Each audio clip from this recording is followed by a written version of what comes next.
It's Dylan Davis as the plumes of smoke go away. Dylan Davis on pole position. Abby Sanders will be challenging him into turn one. Keep an eye on Hind and Bertie Bream. Here we go. First feature race at EKS round one, and Dylan Davis leads into turn one. Hind's trying to get second position off of Sanders, and it looks like he does into turn one. Superb move. Bertie Bream hasn't had the greatest start. He's fallen down a couple of positions off of the first corner as they go through the timing loop for the first time. It is indeed Dylan Davis who leads the way, but Abby Sanders trying to attack once more JJ Hind, and so she does through back into second position almost immediately in this race. Further back, there's a few people trying to make a move. I think that's Henry Barrington trying to get himself up into sixth position. I think it is. Down the inside he goes, swallowed up by a couple of cars, and actually falls a little bit further behind as well. But it is indeed in the lead of this race. Dylan Davis, Abby Sanders in second position, and JJ Hind in third, who had such a chance at that previous race, struggling with the overtaking around this Tamworth circuit. And through they go in front of our commentary box. First time 106.115 gets called for bumping. 2 championship points every single warning you get in this championship. And across the line then, the timing loop first time, it's Dylan Davis. He is in the lead of the race, as we know. There's no further moves up into turn 4. Everyone pretty line of stern for the time being, because they settle into a rhythm. I think the Constantino effect we saw in that last race was probably a symptom of Andrew McWilliam not having the greatest car to under him and just defending so well. This might be a little bit more standard stuff, as Dylan Davis is looking to, well, he's fast in pretty much anything he drives, but looking very fast here. He is under pressure from Abby Sanders, though, who herself was so susceptible to dive up the inside into that second race, into that penultimate hairpin.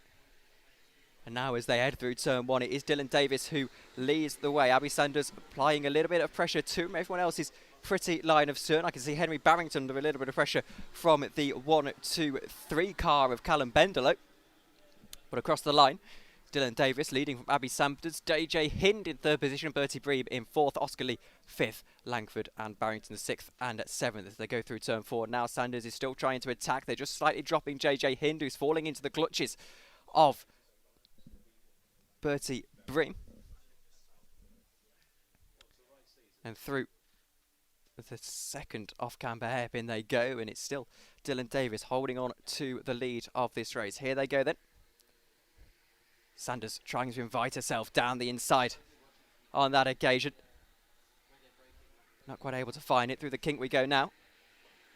Slides her way through, looks to go down the inside, can't find her way through on that occasion. Out through the final corner they go. Sanders really pressing on. 12 minutes left in this race. It's a 15-minute feature. As they stream through turn 3, it's Sanders still trying to apply pressure to Dylan Davis, who knows that he's got a lot of work to do to hold on to the lead of this one for the next 12 minutes. Final car at the moment is Christina Harding. That's 12th position. 60.9 across the line. She's making her way through turn 3 now. By my reckoning, 24 seconds the gap to the leaders. 66 her last lap. She must have made a mistake. Simon Fuller gained a position. Dane Christensen went down a position, as did Ajita Doobie. Now Sanders, as we switch back to the lead battle for this lead of the race, is trying to apply pressure down Dylan Davis. She goes down the inside. It's a forceful move. It's a move she might just make. Back to the inside now into turn 1. Hasn't got the run. Davis is able to hold on. Now Hind is finding himself under a little bit of pressure from Bertie Bream as they head up into that turn 2 chicane and turn 3, the timing loop. Holding on is JJ Hind at the moment to this podium position, but Abby Sanders has woken up and decided that now it's the lead of the race that she wants. Now keep an eye on this. They're going to try, well, they might just catch up to the 109 carts of Christina Harding by the end of this race. That could be a little bit of an interesting thing. It's about 30 seconds they've got to catch up, though they have lost, she has lost 24 seconds on the last 2 laps. She's going along 61, so they probably won't catch up to her. There is a chance, as here's Sanders. They're a bit flapping off her cart at the back, actually, in that 119. She's not quite alongside just yet. Won't be able to go for a dive into the hairpin. It is the best place, really, to make a move, apart from turn 4, if you're going to be slightly desperate. Through turn 1 we go once more, and JJ Hind is finding himself under increasing pressure from Bertie Bream, but no doing in that battle just yet. Through the final corner is the 103 and the 108. They're having a battle. That will be Simon Fuller and Aditya Doobie. Doobie staying behind at the moment, and Fuller actually gaining a little bit of lap time. We've got a spread out field at the moment. Not too many packs as we saw in that first race. There might be Sanders is now having a look to the outside, potentially, on Dylan Davis. Stays behind, however, as I just go onto the laptop here and try and refresh this timing screen, which just seems to not want to be working. There we go. Hopefully that is sorted for you. As we go through the final corner, Sanders still in that second position. Hind still in that third. There might be a move for the 1, 2, 3 here. Henry Barrington's involved as well. Down the inside goes Henry Barrington. Actually, though, he made a bump, so he's going to let that 1, 2, 3 car back through. That's Callum Bengelow. Henry Barrington did get overtaken on that lap. He won't get a bumping warning for that as he let him back through. I think he knows what he did wrong there. It was only a slight bump. I think the stewards might have let him get away with it, but here is a move. And in fact, Bertie Bream has got past JJ Hind, and that is the move for the podium position. JJ going to have to push hard to get that one back. I'm not sure where that move was made, but he is indeed able to find himself getting through. Sanders is now applying yet more pressure to Dylan Davis as they head up through Sector 3 now. Down into this kink and up through to the hairpin, sliding away through is Abby Sanders. Dylan Davis holding on calmly though. Such a good driver in these D-Maxes is Dylan Davis, as we mentioned earlier. Double in the Super Champs is the stat I love to point out. Of course though, Abby Sanders, no slouch, got into the Saudi World Series qualification, the finals, last year. Some of the best karters in the country get into that competition. But a lot of accolades actually throughout this entry list ahead of this race. At the moment, Sanders is losing about a car length back on Dylan Davis, as they are catching up to Christina Harding, who's just going down into the timing loop now. She's been cheered on by the TRX Motorsport guys just in the little paddock area in front of us. Sanders on the bumper of Dylan Davis has gained a little bit of time on this lap. Fastest lap of the race, 56.8 by Dylan Davis. Sanders 56.9. So they're both right on pace. So they go through the timing loop this time. It was faster from Sanders by 0.3 of a second, 0.7 versus 0.9. And she is really trying to attack. The slipstream is a factor in the D-Max karts, but it's not a huge factor.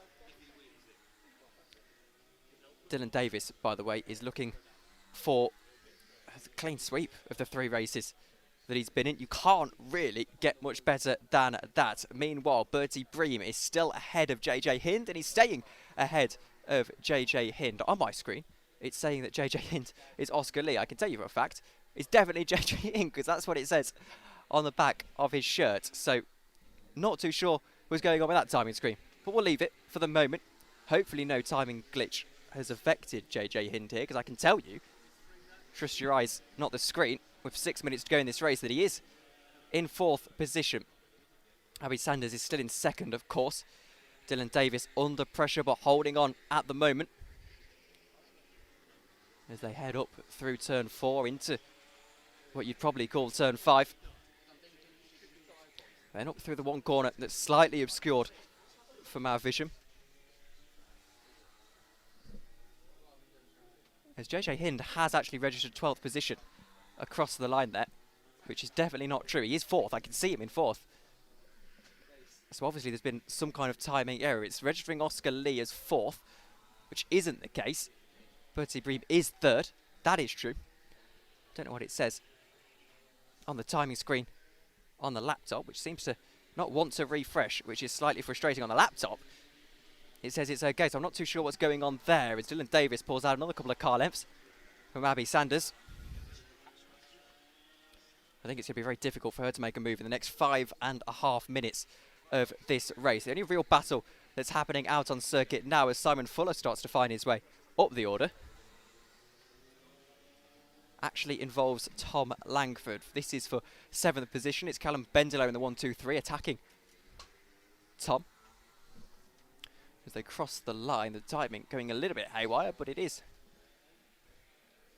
indeed those two having a battle. Bendelow just a little bit further behind. Dylan Davis still with about a car length to Abby Sanders.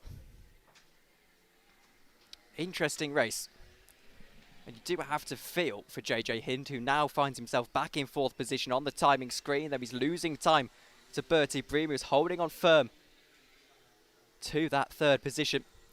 And actually finding himself under a little bit of pressure from Oscar Lee as JJ Hind, who's just catching up ever so slightly around the outside. Down the inside, I should say, goes Callum Bendelow ahead of Tom Langford, who might have to come back at him in the hairpin. No, he doesn't. He stays behind, and there's no doing on that occasion. 4 minutes to go in the race, 4 minutes 17 to be exact of the timing monitor to my left-hand side. And that gap at the lead of the race, for those interested, is still about a couple of car lengths. And they are now catching to Christina Harding, who is probably about 5 seconds ahead of them. Now they're catching at a rate of knots. She's 60.5. She's not even going particularly slowly. But she's being caught up here and almost lapped by the two at the front of the field. They're going 56.5, almost on pace with the lap record, which a slightly damp track on slower tyres than the lap record is very, very impressive indeed. The track has dried out throughout the course of the afternoon. Bendelow is still holding on to that position ahead of Tom Langford. And Sanders is catching up. Harding is now on the same straight as them. So that back marker is going to be a huge factor. Sanders looks to the inside. Sanders goes to the inside. They make contact as they go through turn 4. But here goes Dylan Davis holding on to that position. And holding on firmly indeed. That will lose them a little bit of time to Christina Harding, who's obviously frustrated at the wheel of that 109. And they're catching in a rate of knots. 3 seconds a lap. They will get to it by the end of this race. 3 minutes to go. So perhaps 3 laps at the line.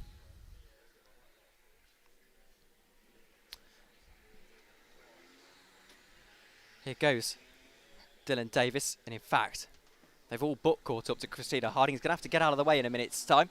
Abby Sanders gets a warning point for no bumping. And a huge slide for Oscar Lee through the kink.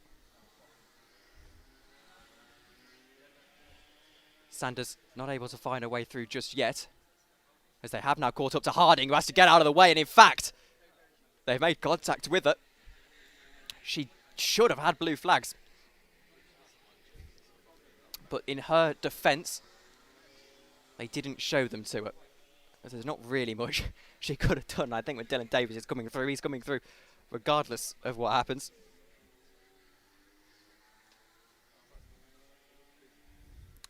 Now down the inside, Abby Sanders thinks about that move.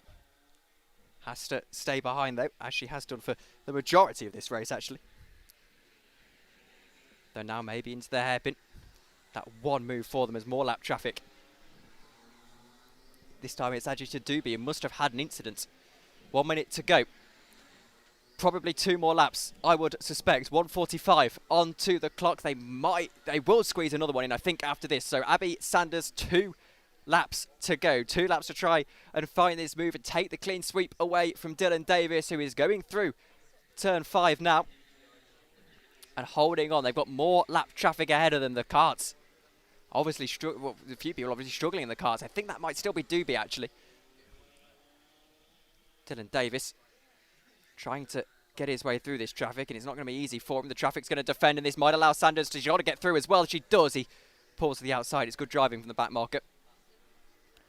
Sanders still trying to find this move, which is not just fast enough yet. It's last lap 57.1 for Dylan Davis. Abby Sanders 56.9. So they are very evenly matched on pace. Sanders is perhaps slightly faster here. She goes once more down into turn 1. They go. They won't get the checker flag this time by. They might just squeeze another lap in. We'll wait and see as they cross the line. No, it is the checker flag, and Dylan Davis is going to win and take the clean sweep in EKS round 1. 3 races he's competed in this afternoon and 3 wins he has got. There's been a spinner off down at turn 3. I think that might have been Oscar Lee who's gone into the barriers, but it's not a major concern. JJ Hind gets 4th. So Dylan Davis from Abby Sanders, from Bertie Bream, from JJ Hind, Oscar Lee, Callum Bendelo, Tom Langford, Henry Barrington, Dane Christensen, Simon Fuller, Aditya Doobie and Christina Harding, the finishing order. I say that, there are a couple of people yet to finish this race. So they're far removed from each other, so there isn't actually going to be any movement in that order I just read out. But well, I think they're keen to get this second feature race underway. It's an hour and a half of Formula 1 starts now. So we'll see you for that in just a moment's time.